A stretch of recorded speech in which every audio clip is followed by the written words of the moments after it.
All right, let's look at the rest of your lesson for today. We are in Chapter 10, Lesson 3 of your Shurley Grammar. On page 204, we are going to be practicing writing a Pattern 1 and a Pattern 2 sentence. It says, choosing your own labels for a practice sentence. Write a practice sentence with inverted word order. First, write the labels for your practice sentence on the back of your worksheet. Use a pattern 1 core, subject noun, subject pronoun verb, or a pattern 2 core, subject noun, subject pronoun, transitive verb, direct object as your core labels. Use the other labels at article, adjective, adverb, preposition, object of the preposition, possessive pronoun, adjective, conjunction, interjection, helping verb, possessive noun, adjective, in any order that makes sense for an inverted word order sentence. Okay, next you will write your practice sentence following the labels you have chosen. If you need to rearrange your labels, do it while you're writing the practice sentence. All right, so let's look over here and let's practice writing a practice sentence. I wish you were here with me today so I didn't have to come up with this on my own. So I'm going to start with a pattern 1 sentence. Okay, I have to have the core. I have to have a subject noun or a subject pronoun, and I have to have a verb. It also has to be inverted. Okay, it needs to be inverted. All right, so to be an inverted sentence, I'm going to put a little clue for me out here. It needs to either be a question or it needs to start with a prepositional phrase. Okay, those two things make it an inverted sentence. Okay, so let's practice writing a pattern 1 sentence so far. All right, let's start with, let's do this one as, we'll do pattern 1 as a question. Okay, so bear with me as we work through this together. All right, so I'm going to say, I'm going to start it down here. Did you go to the park yesterday? Okay, and this is a question. All right, so my core, I have, here is my subject pronoun. So I chose to do a subject pronoun, okay? And then my verb is going to be go. Now, did is a helping verb. I can have a helping verb, okay? That's fine. Okay, so I have the core of my sentence. I have you, and then I have go, or you did go, okay? All right, to the park is going to be a prepositional phrase. So I'm going to do preposition, article, adjective, object of the preposition. And yesterday is an adverb. It tells us when we went. All right, so let me look back over this. I have my subject pronoun. It says I have to have a subject noun or subject pronoun. I have that, so I'm going to put a check. I have to have a verb, go. I have my verb, okay? And then it needs to be inverted. All right, so I did a question on this one. Did you go to the park yesterday? It is inverted. Okay, so here's an example of a pattern 1 practice sentence. All right. Notice that this one's not super long. Okay, we're just practicing. Now, we can go back and we can add more prepositional phrases. We can add more adjectives. We can add more adverbs. I can even make this a compound subject. Okay. Any of those things are fine to make my sentence longer. Now, let's look at a pattern 2 sentence. This time it also needs to be inverted, so I'm going to write that down to remind me. Okay, and this time I'm going to start it out with a prepositional phrase. Okay, so I have to have 4 things in this sentence. I have to have a subject noun or subject pronoun. It could be compound if I want. It doesn't have to be.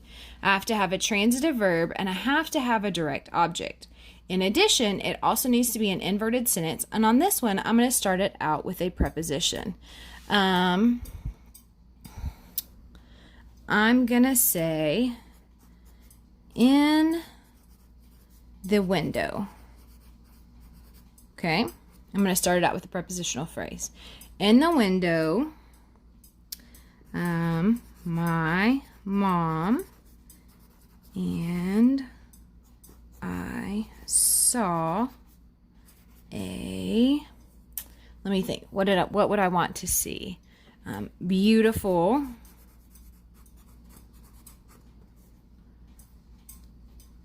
dress. I'm going to pretend like I get to go out shopping right now.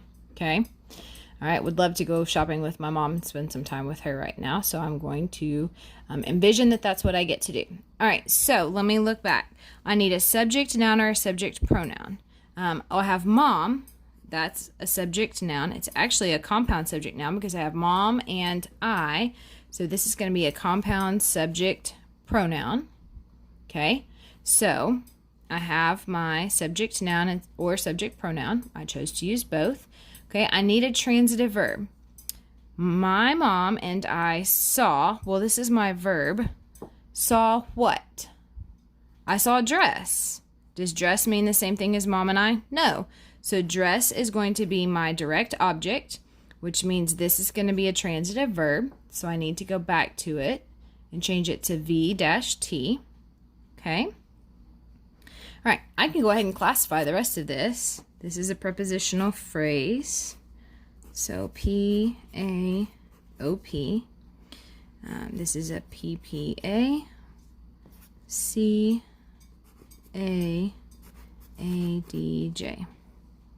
All right, so let's look back over this. Okay. I need to have a subject noun or a subject pronoun. I have that. I have mom and I. Okay, I have a transitive verb, so I'm going to put a check mark there. I have a direct object, it's dress, and it's inverted because I started with a preposition. So, in the window, my mom and I saw a beautiful dress. Okay, so here are two examples of a pattern 1 and a pattern 2 sentence. Okay, two different examples of an inverted sentence. This one's a question. This one starts out with a prepositional phrase. All right. Okay, so let's look at your worksheet for today and see what you're going to do on worksheet 37. All right, you're going to classify these 3 sentences. Once again, you're going to have pattern 1 and pattern 2 sentences. All right, you need to think about this as you go through. Ask who or what after the verb. If there's a noun after that that's not in a prepositional phrase that answers the question, then it's going to be a direct object, which is going to make it a transitive verb and a pattern 2 sentence. When you write a pattern 2 sentence, you need to write the entire pattern. Okay? It must be subject, noun, verb, transitive, direct object, pattern 2. If you don't write it all out, it's wrong, guys. Okay? All right. Exercise 2, list the nouns and the noun jobs from sentence 3. So if you want to draw an arrow up to sentence 3, you can do that. Exercise 3, list the simple subject and the simple predicate for sentence 1 in exercise 1. So if you want to draw an arrow up to sentence 1, you can do that. Remember, your simple subject is going to be your subject noun or your subject pronoun. If you have more than one, list them both. Your simple predicate is going to be your verb. If you have a helping verb, you need to list the helping verb and the verb. If you have 2 verbs, if you have a compound verb, you need to list both of them also. Okay? Exercise 4, you're going to write the pattern in the blank. Okay?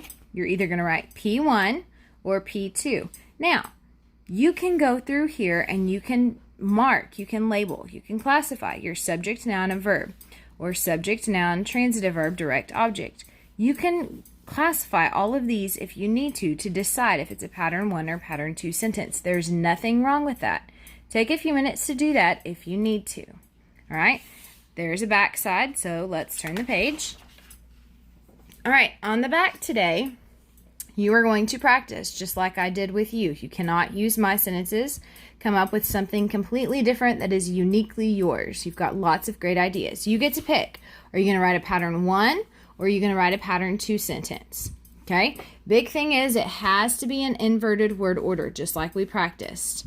Okay, all right, so here are your cores that you have to have. If you write a pattern 1, you have to have a subject, noun, or a subject, pronoun, and a verb.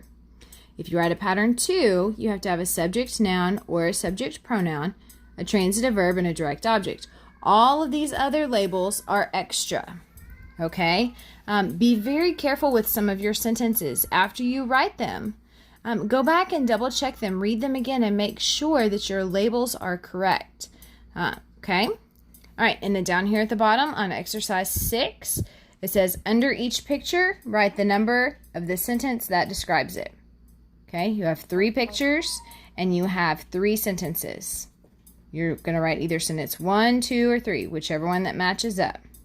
Okay, that is your lesson for today, and that is your worksheet. We're going to continue to work on writing those practice sentences and combining pattern 1 and pattern 2 to classify those and figure out if it is a pattern 1 or pattern 2 sentence. Let me know if you have any questions.